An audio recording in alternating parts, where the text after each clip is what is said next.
So when I sat down with the 4 readings for today, I gulped. I knew that it was going to be a difficult week of study, research, and writing. The readings are all intertwined, though, in the themes of unknown timing and God's mercies arise from the ashes. The gospel reading causes much pain for me.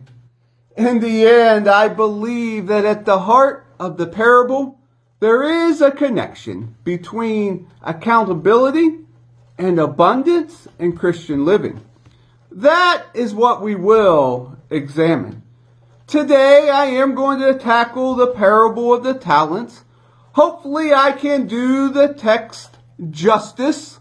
Yes, a small play on words as we have dealt with justice the last 2 weeks, and may even be justice undertones this week. Jesus' parables are often challenging.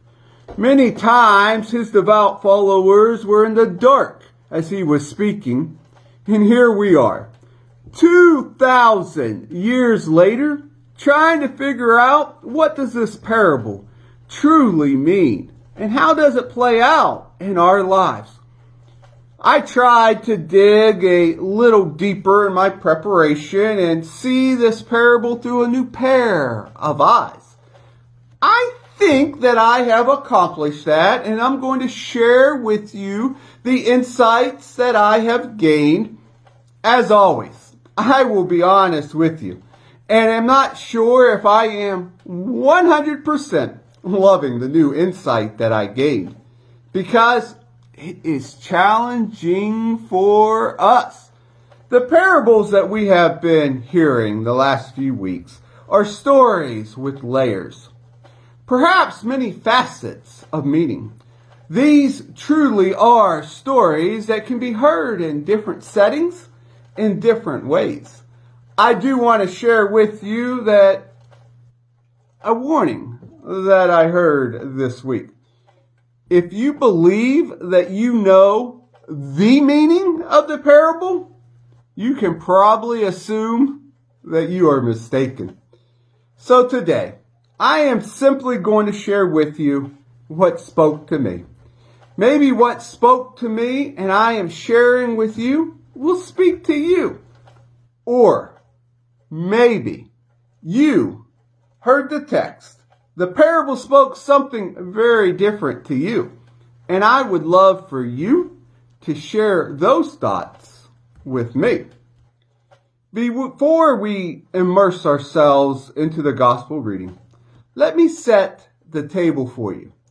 The parable of the talents is placed in Matthew's narrative during the last week of Jesus' life and ministry in Jerusalem, on the rising tension between Jesus and the Pharisees. Jesus is zeroing in on the importance of the end of the age and how the faithful are to wait. Urgency is at the high point. Ready, set, go! This week's parable is the second of 3 parables that we encounter in the 25th chapter of Matthew. The story is as challenging as last week's about the foolish virgins who weren't prepared for the bridegroom's delayed arrival. I think that when we hear this story, we hear it from a capitalism worldview. The story could sound like a warning from Jesus to invest our money well, or at least to deposit in the bank for interest. However, the story isn't about money, of course. Money is the illustration that Jesus uses. But as always, the meaning is surely much deeper than cash or bank balances, right? As Jesus nears his death, do you really believe that Jesus would be exhorting the disciples to invest your money well? We suspect that he would not. So the story must be something more. It must be deeper.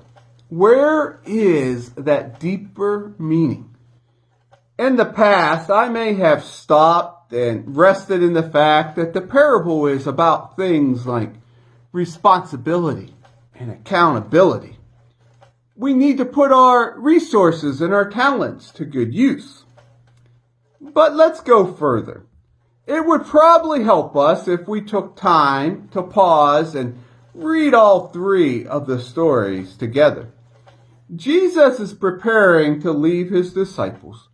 Jesus knows that there is going to be a long meantime until he returns. A meantime in which they have to live. At times, Jesus speaks to his disciples with love and reassurance when he's leaving. We often hear and are comforted when Jesus says things like, "Do not fear." However, there are times when Jesus turns up the heat in the kitchen and warns them. Thus, in returns, sends us a warning. This parable is yet again a story about justice and consequences. In recent sermons, I have been given a number of lists or word combination. In this parable, I think that there are three words that need to be lifted up. They are faithfulness, preparedness, and risk. We are far removed from a talent, so before we take the next step, I do want to share with you that one talent was about 20 years, yes, 20 years of wage earning. Thus, we are not talking chump change here. Here's another aspect to lean into. The word possessions not only includes material goods, but also includes one's entire substance and life. Now, we are beginning to get deeper. Can you imagine how it would feel to bequest your entire substance and life to another? This is a sacrificial gift of epic proportion. And then we remember the setting of the text. It takes on even more power. Jesus is on the way to the cross. Boom! Now, here is where I want to go even deeper and really start to squirm. The man does not give the talents equally to the three servants, but to each of them according to his ability. The word translated ability is really power. Thus, what do we have and what do we do with the power that we have been given? Let's rest with the last servant. I think that we can understand why the last servant may have turned his focus on preserving his money. However, it turns out that preservation is not the same as preparation. And endurance is simply not ending up where we started. How often have we tried to cling on to safety and security in making decisions instead of being willing to take risk for the sake of the gospel? One of the lessons that we can learn from the story about money and loans is to put our gifts into circulation. If we hoard and hide money, it doesn't do what it's supposed to do.